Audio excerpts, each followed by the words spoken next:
Nous sommes au Muslim Community Center, la plus grande mosquée de la ville, édifice tout neuf situé à l'extérieur de la cité.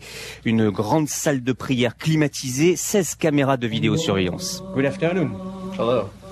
William White est un converti, comme Mohamed Ali, sourit le jeune homme de 31 ans. Il est directeur de l'une des 2 écoles musulmanes de Louisville. Il reste encore beaucoup de chemin pour changer l'image des musulmans. Mais je pense que Mohamed Ali a, durant toute sa vie, montré la voie. Il a prouvé que les musulmans étaient modérés et ouverts d'esprit. C'est quelqu'un auquel les musulmans américains peuvent s'identifier. Regardez ces funérailles. L'office musulman sera ouvert à tout le monde et ça, c'est un très bon signe. Mohamed Ali, converti en 1964, s'est battu pour défendre une image modérée de l'islam, y compris récemment lorsque Donald Trump, le candidat à la primaire républicaine, a poussé la défiance envers les musulmans à son paroxysme. Nous avons besoin de l'héritage de Mohamed Ali, m'explique l'imam Mohammad Ramadan Al-Moutem. Une figure comme Mohamed Ali, on en a besoin pour tenter de résister à ces campagnes contre les musulmans. Même sa mort va apporter un signal positif pour éradiquer la haine ou les divisions entre les gens. C'est sûr, durant sa vie et après sa mort, il lègue quelque chose de bon à l'humanité.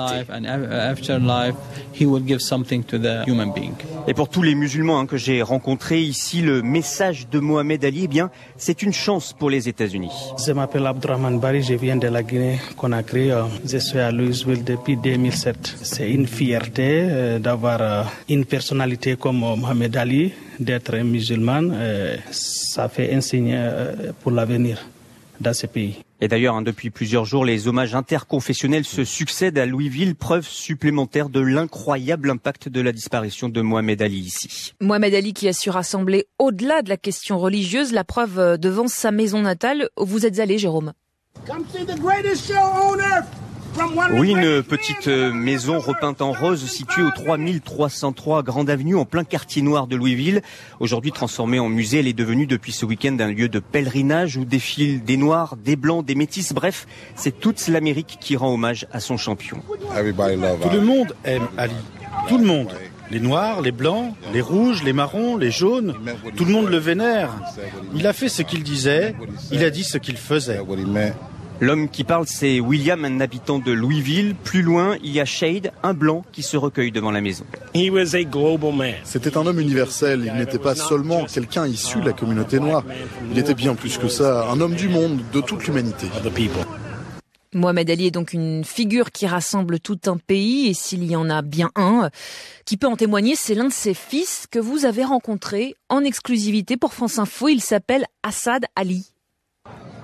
Assad Ali, c'est le plus jeune des fils du boxeur, 25 ans, et je l'ai rencontré près du mémorial qui est dédié à son père depuis ce week-end. Exceptionnellement, il a accepté donc d'évoquer la figure de Mohamed Ali, cette figure au-dessus des divisions et des lignes de fracture qui secouent les États-Unis. Il a montré qu'il aimait tout le monde. Il ne faisait pas attention à l'endroit d'où vous veniez, quelle était votre religion, votre couleur de peau. Il aimait tous les gens. J'espère que tout ce que l'on est en train de vivre en ce moment va montrer que nous avons besoin de tout le monde, qu'il faut arrêter de juger les gens. Arrêtons. Ce n'est pas nécessaire de faire cela. Voilà ce qu'il voulait. Que tout le monde soit comme lui, pas blanc, pas noir, pas d'une religion ou d'une autre. Nous croyons en un seul Dieu, quel que soit le nom que nous lui donnons. Et ça, c'est la chose la plus importante.